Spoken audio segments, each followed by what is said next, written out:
Bonjour, la paix et les bénédictions du Très-Haut soient sur vous. Alors, je vais faire une vidéo qui est assez concentrée comme à mon habitude.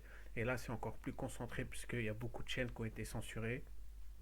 Je republierai rien sur mes anciennes chaînes parce que j'ai peur que sinon ça soit censuré. Je vais essayer de republier certaines anciennes vidéos parce que j'en ai beaucoup. J'ai plein de sujets qui ont été supprimés et que j'aimerais republier. Mais bon, avec la censure, c'est pas évident.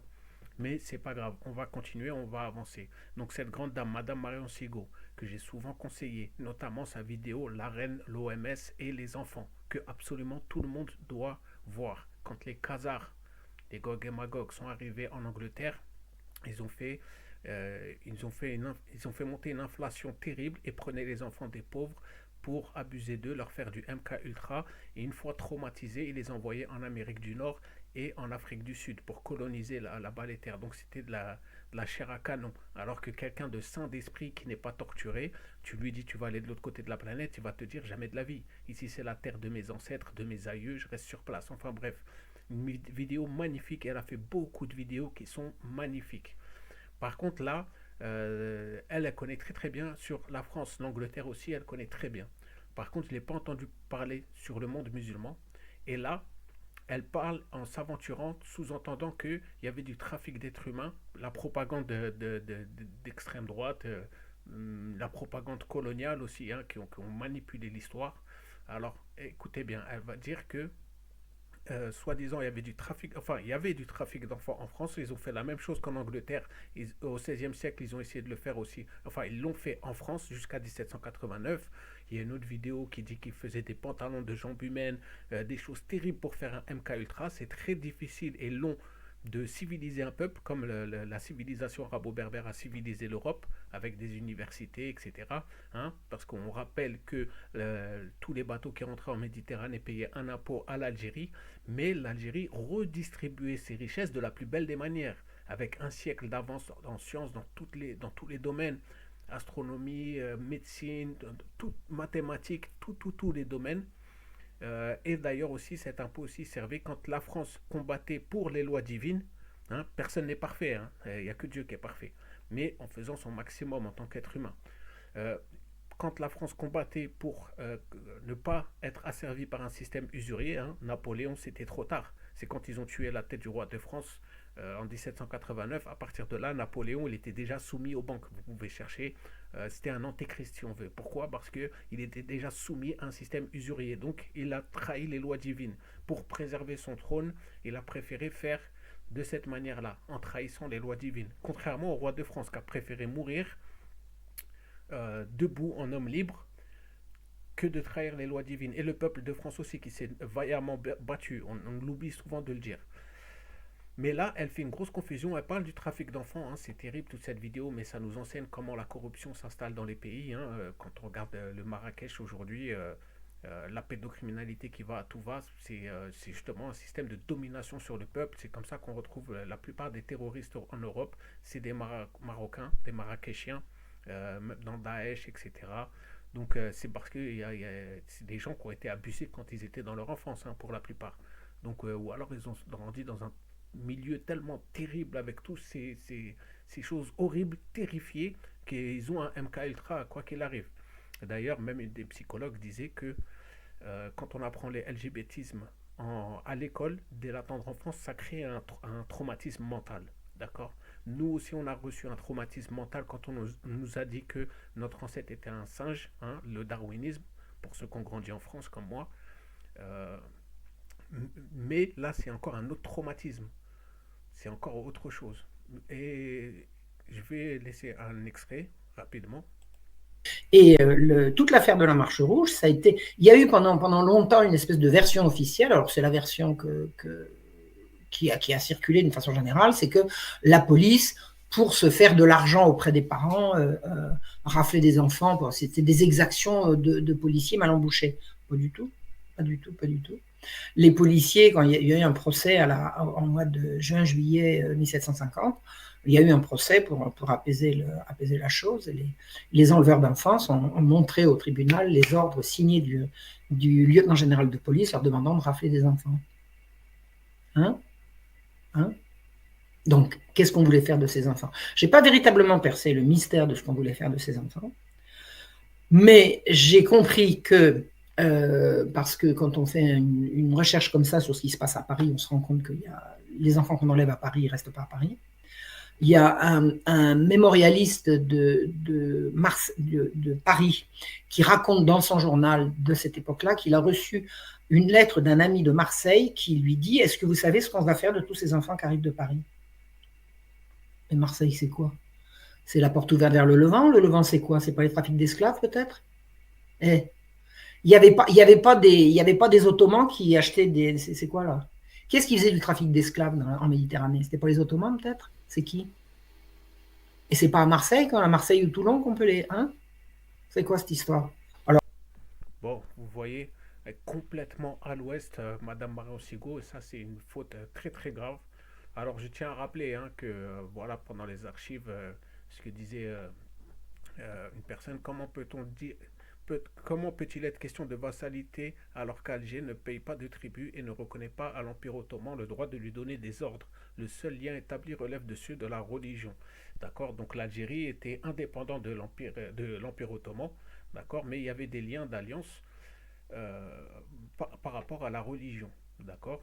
Maintenant, quand on parle parce que moi, je suis horrifié de voir des personnes qui s'intéressent à l'histoire et qui se refusent absolument de critiquer l'Église. Alors moi, personnellement, je suis musulman. Je critique tous les musulmans qui se prétendent musulmans et qui trahissent les lois de Dieu, comme l'antéchrist d'Ajal 6 du Maroc. Hein, puisque c'est clair, dans le Coran, c'est clair. Dieu il dit ceux qui ne jugent pas d'après ce que Dieu a fait descendre, ce que Allah a fait descendre, les voilà les mécréants. Quand tu vois qu'il y a un faux roi, c'est-à-dire qui prend la place de Dieu et qui impose l'inverse de ce que Dieu demande, c'est-à-dire un système usurier, pas de protection des vulnérables, la pédocriminalité, les femmes mulet, euh, pas de répartition des richesses, mais la captation des richesses, ouais, tout ça, tous les musulmans le décrivent, ça. À part ceux qui sont des francs-maçons infiltrés, qui viennent avec une robe de je suis musulman, pas de fitna, pas de fitna. Alors que eux, c'est les premiers à faire de la fitna devant Dieu, ils vont répondre. Ils vont devoir répondre. T'as pas défendu ces enfants là au Maroc qui sont vendus à des touristes du monde entier. Hein. T'as créé la fitna avec les faibles, les vulnérables qui sont sous ta responsabilité, sous notre responsabilité à tous. Et avant nous, ils sont sur la responsabilité des Marocains. Si eux-mêmes ils trahissent les enfants et ne les protègent pas, c'est eux qui créent la fitna avec leur propre peuple. Et Dieu, il dit hein, dans le Coran, euh, en vérité, Allah ne change pas l'état d'un peuple tant que les gens qui le composent ne changent pas ce qui est en eux-mêmes. D'accord. Et on a vu des rappeurs marocains qui ont dénoncé les Marocains. Ils ont dit, le peuple marocain, ils mettent la faute sur les enfants. Ils disent, oui, c'est vous, vous donnez une mauvaise image à notre pays, etc. C'est-à-dire, tu as des Marocains qui ont la haine de ces enfants qui sont dans la rue vendus à des touristes. On en est là. C'est la pire fitna, la plus dégueu qui puisse exister sur Terre.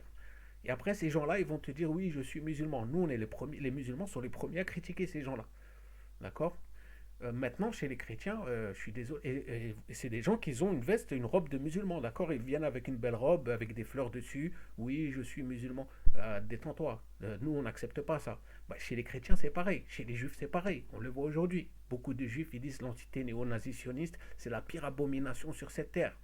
J'ai partagé une vidéo sur Twitter, plus bas dans mes fils, où on voit le stade rempli. Je l'avais partagé d'ailleurs sur une des chaînes. Chez les chrétiens, c'est pareil. Donc on ne peut pas avancer en se disant, oui, chez les chrétiens, nous, dans l'église, tout est blanc, immaculé. C'est complètement faux. Et ça, l'église les musées de la torture du temps de l'Inquisition. J'ai vu des chrétiens qui m'ont dit, oui, c'est la Sainte Inquisition, c'est quelque chose de bien, on peut torturer les gens. Ah bon. Et c'est qui? C'est Aïssa, c'est Jésus, la personne sur lui, qui vous a dit que vous pouvez torturer les gens. Montrez-nous les preuves. Parce qu'en fait, ce qui est important, c'est que nous, l'Algérie voyait des gens comme ça, des gens qui faisaient de la torture. Qu'est-ce qu'ils disaient? Ils disaient, toi, tu peux torturer les gens pour leur faire croire qu'il y a trois dieux. Alors que Jésus, la paix soit sur lui, il n'a jamais dit qu'il y a trois dieux, il n'a jamais dit adorez-moi. D'accord. Donc vous venez, vous dites, on peut torturer les gens. Bah, on va te mettre dans un canon et on va voir si tu vas comprendre. Parce que toi, de l'autre côté de la Méditerranée, tu tortures les gens pour voir s'ils comprennent. Bah, on va te faire la même chose et on va voir si toi, tu vas comprendre. Puisque nous, on entendait ça. Hein. D'ailleurs, j'envoie ça avec des sources historiques, hein. Sur la chaîne Les 100 géants, je rappelle 100 Great. Sur cette chaîne-là, vous allez dans la playlist et il y a une playlist traduite en français. Toutes les vidéos ne sont pas traduites en français, malheureusement, mais il a écrit un livre, Les 100 géants de l'islam. Et là, dans cette lettre, il voit des lettres de détresse envoyées que lui ont envoyé les musulmans. Les musulmans, il le dit plutôt dans la vidéo, là, ce qu'il appelle les musulmans, c'est les chrétiens. Les chrétiens monothéistes, d'accord, qui se faisaient torturer, massacrer de cette manière-là. Donc nous, on reçoit des lettres d'appel au secours de chrétiens qui se font torturer, massacrer, et ils viennent chez nous et ils nous disent, voilà, si vous ne croyez pas en trois dieux, on peut vous torturer. Bah viens, on va te mettre dans un canon. Et ça s'appelle la justice. C'est-à-dire, toi, ce que tu souhaites à ton prochain, tu souhaites les exterminer. Bah attends, on va te mettre dans un canon et on va voir si ça marche ta technique. C'est juste. C'est juste parce que comment nous-mêmes, en tant qu'être humain, on peut juger quelqu'un qui vient en face de toi, qui te dit, voilà, Jésus, la paix soit sur lui, il a dit qu'on, si vous ne croyez pas trois dieux, ben, on va vous torturer. Où la Bible, on la connaît. Avant qu'il y ait le prophète Mohammed, la paix soit sur lui, il y avait le christianisme. On connaît tout ça. Donc c'est ça, en fait, ça veut dire que quand on attrapait des gens, il y avait des gens, quand on les attrapait comme ça, soit il était complètement borné, on le mettait dans un canon, mais il y a énormément de chrétiens qui ont été attrapés et qui sont repartis. Et qui sont repartis ensuite pour défendre notre cause. Pourquoi? Parce qu'ils ont compris. Ils ont compris. Et en fait, c'est quoi? Ça s'appelle une civilisation. C'est-à-dire, si vous avez déraillé, parce qu'en chassant la civilisation arabo-musulmane qui avait un siècle d'avance dans toutes les sciences, dans tous les domaines, en les chassant, bah, vous avez chassé ceux qui avaient le plus de sciences. Puis après, il y a des gens au syncrétisme chrétien, un mélange de rite païen et du christianisme. Bah, vous avez autorisé la torture dans l'église. C'est Isabelle la catholique, la reine Khazar. Elle a introduit la torture dans l'église. Et d'ailleurs, dès qu'elle est venue faire ça, au même moment, la France et l'Algérie ensemble les ont combattus. Hein. Et bon, juste après, il y a eu des changements. Mais Madame Marion Sigaud, si elle écoute, ça m'étonnerait qu'elle écoute, mais bon, comment on explique ça historiquement? Puisque vous qui aimez tous les rois de France, etc. Comment on explique cette pièce? Une pièce de monnaie célébrant une alliance entre quatre puissances de l'époque, représentée par le roi d'Angleterre, James II, le roi de France, le sultan ottoman, le dey d'Alger. D'accord? Et ça, donc, le roi d'Angleterre, donc, c'était avant George V, avant que la reine Khazar soit mariée à, une femme Khazar, comme le prince Charles lui-même l'a dit dans un article de la BBC. Donc, en fait, quand quelqu'un y venait et qui avait des idées comme ça, là, de torturer les gens de cette manière-là, bah, on l'attrapait, on lui disait, viens ici. Donc, qu'est-ce que tu veux faire à ton prochain? Tu veux le torturer? Bah, on va voir si ça marche ta technique, on va te mettre dans un canon. Sinon, bah, on va t'expliquer si tu t'es pas aussi borné que ça. Malheureusement, il y en avait qui étaient bornés apparemment, hein. Je ne sais pas s'il y a des liens avec la sorcellerie. Et ce dont on ne parle pas, puisque quand on voit Vlad l'Empaleur, hein, qui était un Khazar, Gomer du pays de Magog, hein, on voit ici une étoile bizarre. Enfin bref, Gomer du pays de Magog. Alors ici, on peut voir sur certains sites disant comme quoi que ici c'est un site que j'aime pas, hein, parce qu'ils disent déjà comme quoi Dracula, soit disant que ça veut dire fils du dragon, Dracula. Alors qu'en fait non, mais dedans ils disent quoi? Ils disent que, euh, et on le voit d'ailleurs dans des films, ils disent que Vlad l'Empaleur a donné ses enfants, deux fils, à l'Empire ottoman pour qu'ils fassent leur éducation. Parce qu'ils étaient complètement, ils étaient perdus, ils faisaient des rituels pour tuer des gens, etc. Mais on voit ici qu'il y avait la Hongrie qui le soutenait. D'accord? La Hongrie qui le soutenait. Donc on voit, il y a des... dont fait partie, voilà. Euh, de nombreuses batailles ont eu lieu entre les pays de l'Europe de l'Est, notamment entre le Saint-Empire romain germanique, dont fait partie la Roumanie et la Hongrie, et l'Empire ottoman. D'accord? Mais là, il raconte n'importe quoi. La BBC rappelle que Dracula veut dire fils du diable en roumain. Hein, fils du diable. Diable, ça veut dire celui qui divise. Et la devise de la famille royale d'Angleterre, enfin, pas royale, puisque un roi doit porter les lois de Dieu, la famille antéchrist d'Angleterre, la devise c'est diviser pour régner. Et le diable signifie celui qui divise. Donc, on voit un petit peu. Donc, il y a cette vidéo-là hein, que j'ai déjà partagée plusieurs fois. Vous pouvez la retrouver facilement. Je la mettrai en description. À voir absolument. Hein, les sangs géants. Et cette vidéo-là aussi. Les Ariens, l'histoire réelle du christianisme. Donc, monsieur Vladimirovitch Poutine, le Hadj Poutine, comme on l'appelle. Alors, pardonnez-moi, soulignant que derrière le motif de civilisation se cachait en réalité le but de promouvoir le catholicisme lors de cet épisode historique. D'accord. Vladimirovitch Poutine est revenu sur l'actualité afghane. Dans ce cas, c'est une colonisation qui n'est pas spirituelle, mais une tentative de maintenir son influence en promouvant la démocratie. D'accord. Il y a un mélange. Et d'ailleurs, Babylone, la grande prostituée de l'Apocalypse, la mère de toutes les ignominies de ce monde, c'est un système politico-religieux, d'accord, qui inverse les lois de Dieu. Donc on est en plein dedans. Hein. Et je rappelle encore une fois, il y a une émission chrétienne, euh, Le Monde de Demain. Vous cherchez qui est l'Antéchrist. Eux, ils disent que c'est le pape. D'accord. C'est le Vatican. Pour moi, je pense que c'est plutôt la couronne d'Angleterre. Voilà. D'ailleurs, avec la franc-maçonnerie, je ne sais pas si je l'ai partagé ça. Non. Et je l'ai partagé sur mon fil Twitter, la vidéo, mais il me semble qu'on en avait déjà parlé et je l'ai partagé sur une des chaînes. Euh, je l'ai partagé sur cette chaîne-là, je crois. C'est une des premières vidéos tout en bas. Euh, et donc, le but dans tout ça, c'est de diviser la Méditerranée. Diviser la Méditerranée est quelque chose de très important pour eux. Hein, puisque les Dourcornei, la Méditerranée, hein, Dourcornei, d'ailleurs, où est-ce que je l'ai mis? Où est-ce que je l'ai mis?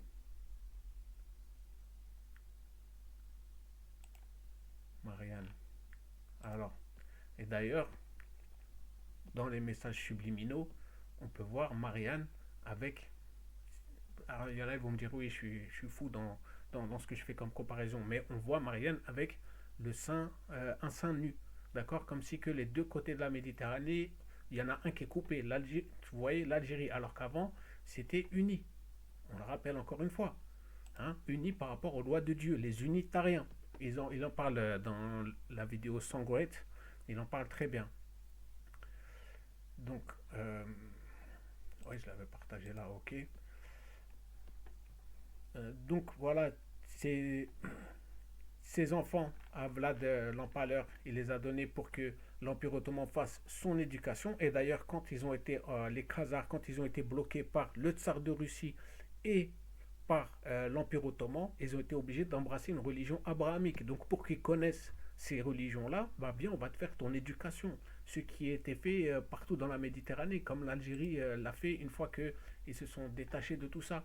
D'ailleurs, le symbole de Valaki, hein, de Vlad l'Empaleur, il y a une croix. On se demande qu'est-ce qu'elle fait là, cette croix, hein, tenue par un corbeau. On se demande bien.